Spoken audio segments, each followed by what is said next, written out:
नमस्कार। मैं Naresh Kumar Jatiya, assistant professor sociology. आप सभी का इस यूट्यूब चैनल पर हार्दिक स्वागत करता हूं। और आज मैं आपको सोशियोलॉजी का एक टॉपिक एसोसिएशन, समिति, उसके बारे में बताने जा रहा हूं। ये sociology BA part first, paper first का एक टॉपिक है। और इससे पहले कि हम टॉपिक स्टार्ट करते हैं, आप इस चैनल को सब्सक्राइब कर लीजिए और साथ में बेल आइकन को भी प्रेस कर दें ताकि आपको नोटिफिकेशन टाइमली मिलते रहे। और अब हम स्टार्ट करते हैं टॉपिक समिति, एसोसिएशन। मनुष्य एक सामाजिक प्राणी है और इसलिए उसकी बहुत सारी आवश्यकता होती है और उसको अपने अस्तित्व को बनाए रखने और समुदाय में अपने जीवन को अच्छे ढंग से चलाने के लिए इन आवश्यकताओं की पूर्ति बहुत ज़रूरी होती है। और ये विभिन्न प्रकार की जो आवश्यकता है, इसकी पूर्ति के लिए व्यक्ति कई तरीके अपना सकता है। कुछ लक्ष्यों की पूर्ति के लिए दूसरे लोगों के साथ मिलकर या उनके साथ सहयोग करके किसी संगठन की स्थापना करके कार्य करना ही समिति को जन्म देता है। इस पर हम कह सकते हैं कि जब कुछ लोग मिलकर अपनी आवश्यकताओं उद्देश्यों की पूर्ति के लिए सहयोग करते हैं, संगठन बनाकर प्रयत्न करते हैं, तो ऐसे संगठन को ही समिति कहा जाता है। बहुत ही संक्षिप्त में मैं आपको बताने जा रहा हूँ समिति की परिभाषा और अर्थ।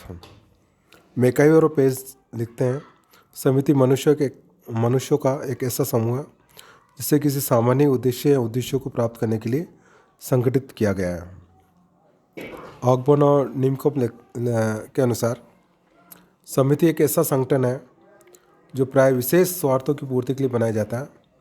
इसका उद्देश्य अपने सदस्यों की विशेष या सामान्य इच्छाओं की संतुष्टि के अतिरिक्त और कुछ नहीं है। तो हम देखते हैं कि समिति को मनुष्य के विचारपूर्वक बनाए गए एक ऐसे संगठन के रूप में परिभाषित किया जा सकता है जिसके एक या कुछ उद्देश्य होते हैं और साथ ही जिसकी अपनी एक कार्यकारिणी भी होती है।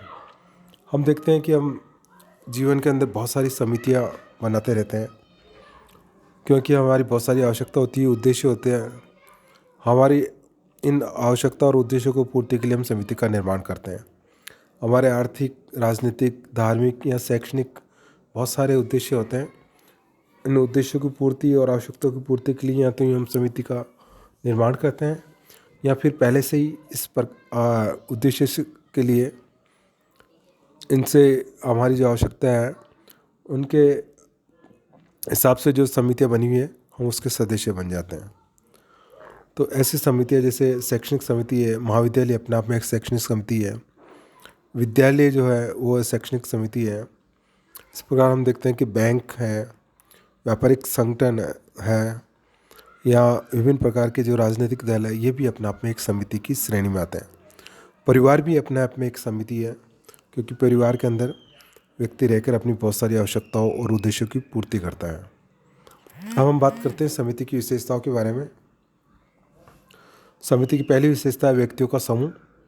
समिति का निर्माण कुछ व्यक्ति मिलकर करते हैं और क्योंकि व्यक्ति मूर्त है तो समिति भी एक मूर्त संगठन है। निश्चित उद्देश्य, समिति एक या कुछ निश्चित उद्देश्य होते हैं इसमें और सामान्य हितों को लेकर ही एक समिति का गठन करते हैं। और नेक्स्ट है विचारपूर्वक स्थापना।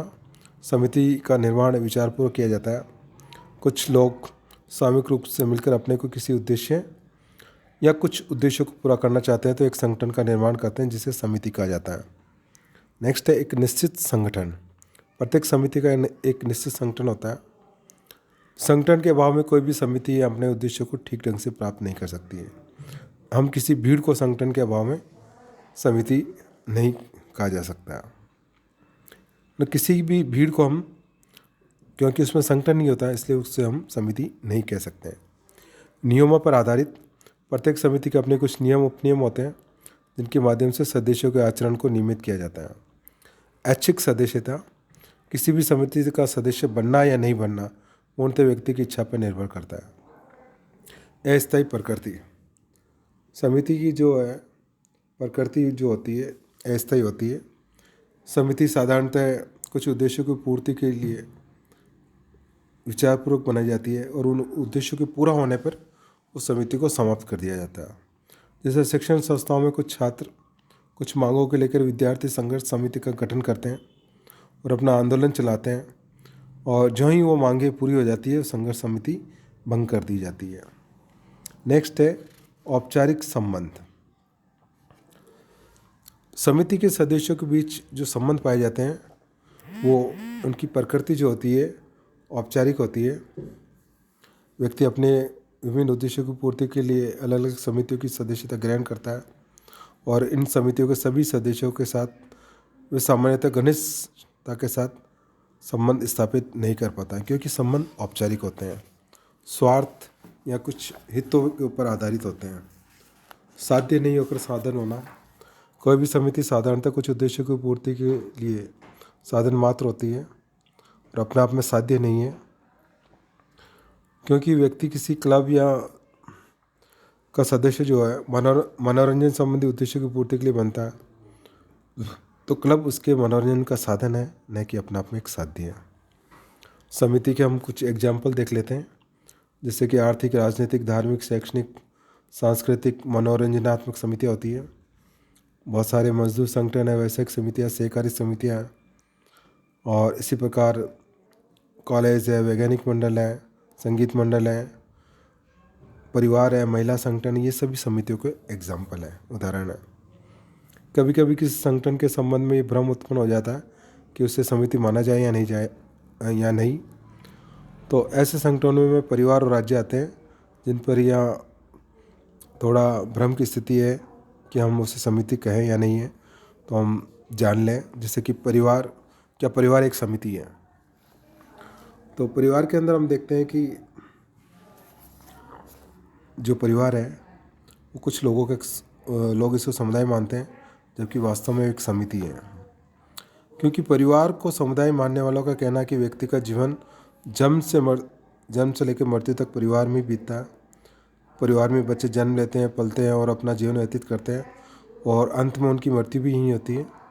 इस प्रकार व्यक्ति का सारा जीवन परिवार में व्यतीत होता है, तो परिवार को एक समुदाय कहा गया है। लेकिन हम देखते हैं कि आधुनिक युग में कुछ निश्चित उद्देश्यों के लिए व्यक्ति परिवार की स्थापना करता है, अपने सदस्यों को कुछ महत्वपूर्ण आवश्यकताओं की पूर्ति अवश्य करता है, परंतु वर्तमान में व्यक्ति सभी आवश्यकताओं की पूर्ति यहाँ नहीं होती है। और यही कारण है कि व्यक्ति परिवार के अलावा अनेक अन्य जो समितियों का सदस्य बनता है, और इसलिए हम कह सकते हैं कि व्यक्ति परिवार के अलावा दूसरे जो अन्य समितियों का सदस्य बनता है। और ये सही है कि परिवार बच्चों के लिए समिति से कुछ अधिक ही है, परंतु जैसे जैसे बच्चे बड़े होते हैं वैसे वैसे वे नवीन परिवारों की स्थापना करते हैं और अन्य समितियों के सदस्यता ग्रहण करते हैं। तो हम निश्चित तौर पर कह सकते हैं कि परिवार एक समिति है। और इसी प्रकार राज्य के बारे में भी भ्रम पाया जाता है कि राज्य समिति है या नहीं है। तो राज्य में भी हम देखते हैं कि कुछ विशेषता के आधार पर भ्रम पाया जाता है, लेकिन हम देखते हैं कि राज्य की स्थापना कुछ व्यक्तियों द्वारा कुछ विशेष उद्देश्यों की प्राप्ति के लिए सोच समझ कर की जाती है, तो राज्य भी एक समिति है।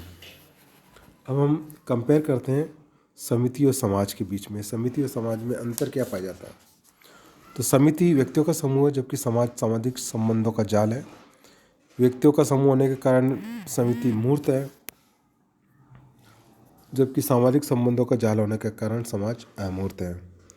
समिति का निर्माण समाज के अस्तित्व में आने के बाद की घटना है, जबकि समाज का अस्तित्व किसी न किसी रूप में सदैव रहा है, उस समय भी जब मानव असभ्य और बर्बरता के युग में था।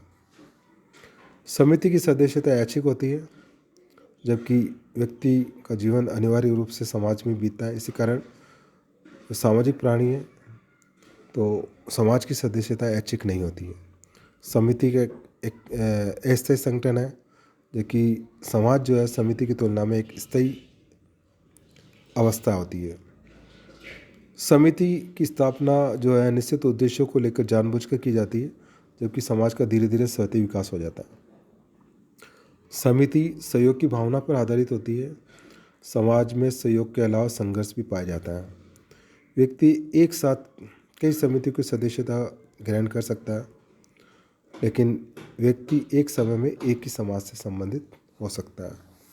तो हम देखते हैं कि समिति जो है उस समाज में व्यक्ति अपनी आवश्यकताओं की पूर्ति के लिए बनाता है। कई बार जो पहले से बनी हुई समितियाँ उनकी वो सदस्यता ग्रहण करता है और अभी अपनी विभिन्न आवश्यकताओं की पूर्ति करता है। अपने जीवन और व्यक्तित्व का विकास करने में समिति का सहयोग लेता है। तो समिति का व्यक्ति और समाज के जीवन में बहुत ही महत्वपूर्ण स्थान है।